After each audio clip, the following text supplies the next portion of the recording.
mababawi yung puhunan mo?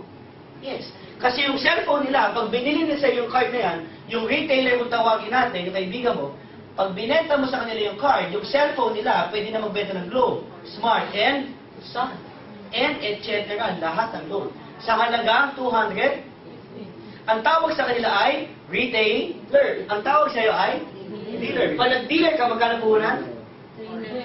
Pag nag-retailer ka, magkano puhunan? 250. Paano yung mga kaibigan mo, hindi naman pwede maging dealer? Ang kaya lang ay 250. Ngayon, pag nabenta mo lahat ng retailer card mo sa kanila, nabawi yung puhunan?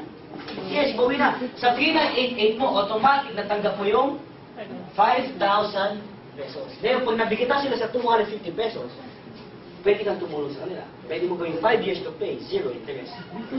Nabawi mo na in 5 years. Tama? Okay, malupit dyan. Ito guys, pag nabenta mo pala lahat ng retailer cards mo, lahat ng benta ng retailer mo, meron kang income. Kasi may tinatawag kami franchise retail override. Gusto mo bang kumita ng 24,000 a month na walang ginagawa? Ulitin ko gusto mo bang kumita ng 24,000 a month na walang ginagawa? Yeah. Ma, gusto mo bang kumita ng 24,000 a month na walang ginagawa? Yes. Kasi dito ang dealer, ang dealer kumikita ng 2%. Ilang percent? 2. Sa lahat ng load na binibenta ng kanyang retailer. O sample na lang si Ma'am, naging dealer. Ano po pangalan ni Ma'am? Jo. Ma'am Jo, naging dealer ka. Magkano investment? 398. 398. Yun lang ba? Muna sa membership na. 3,988. Naging dealer si Ma'am. Ngayon, ginawa sa atin, tayong lahat ginawa niyang retailer. Tayong lahat nagbayad ng 250 pesos. Tayong lahat, gamit ang cellphone natin, nakakapagbenta tayo ng Globe, Smart, and Sun. At tayong lahat, kumikita ng 8 to 12% sa bawat load na binibenta natin. Question, tuwing nagbebenta ba tayo ng load dahil tayong retailer ni Ma'am Jo, kumikita kaya siya? Yes. Ikaw, paano may tindahan ka? Paano may parlor ka? Paano may opisina ka? Paano kung may internet shop? Sir, paano kung may hardware ka? Sir, paano may parlor ka din? Ay, hindi parlor. Sir, kunyari meron ka... Barberia. Karinderya. Sir, kunyari meron kang... barbershop. Yun lang. Tuwing nagbibenta tayo, meron siyang 2%. Ma'am, para mas makita ba niya? 20 retailers. Kami lahat. Ay lahat. Nagbayad tayo magkano kay ma'am? 250. Tuwing nagbebenta tayo, meron siyang 2%. Okay. Kung 20 retailers ang meron si Ma'am Jo, at 2,000 ang nabibenta per day ng bawat retailer niya, 20 times 2,000, that makes her 40,000 in one day. Question, si Ma'am Jo ba nagbibenta? Tayo, tama? So, 40,000, ilang araw sa isang buwan? 30 days. Hindi ba nag-iisip? 30 days. 40,000 times 30 days, that makes you 1.2 million. Nagbebenta pa si Ma'am Jo? Sino nagbebenta? Tayo. Pwede pa sabihin sa atin ni Ma'am Jo, ate, huwag ka magbenta ng load, I don't wanna earn. Pwede mo din sabihin sa'yo ni Ma'am Jo na ate, tigil mo ng loading business mo. Ayoko na kumita. Hindi, tama. Mapipigilan ka ba ni Ma'am Jo magbenta ng load? Ma'am, ikaw ba mapipigilan ni Ma'am Jo magbenta ng load? Hindi. So si Ma'am Jo, dahil dealer siya, she gets a 2% of 1.2 million. Ma'am Jo, ito magpupukap. In 1 month, you get 24,000 in 1 month. Nabawi mo naman po ng ma'am? Yes.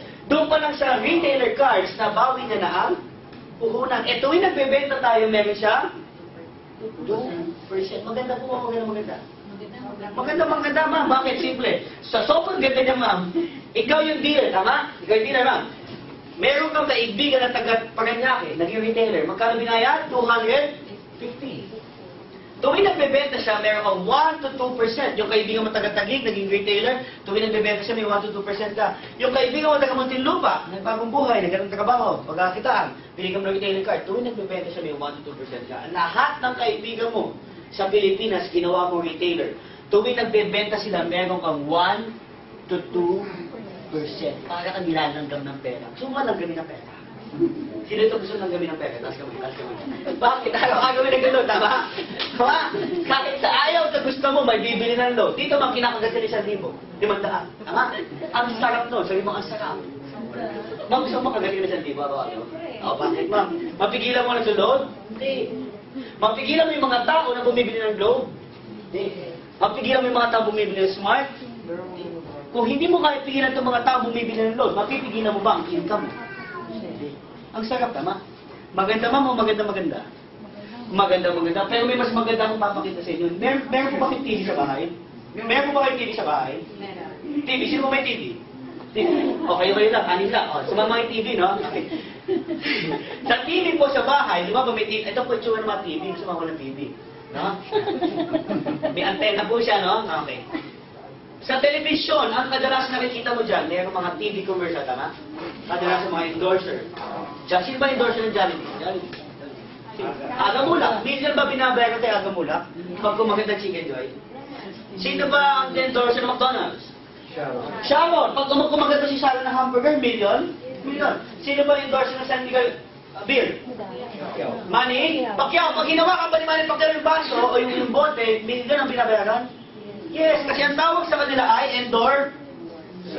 Ino-endorse nila yung produkto. Pinapaalam nila sa buong mundo na meron San Miguel beer na masarap ang beer, tama? Pinapaalam nila sa buong mundo na ang Jollibee Chicken Joy ay masarap.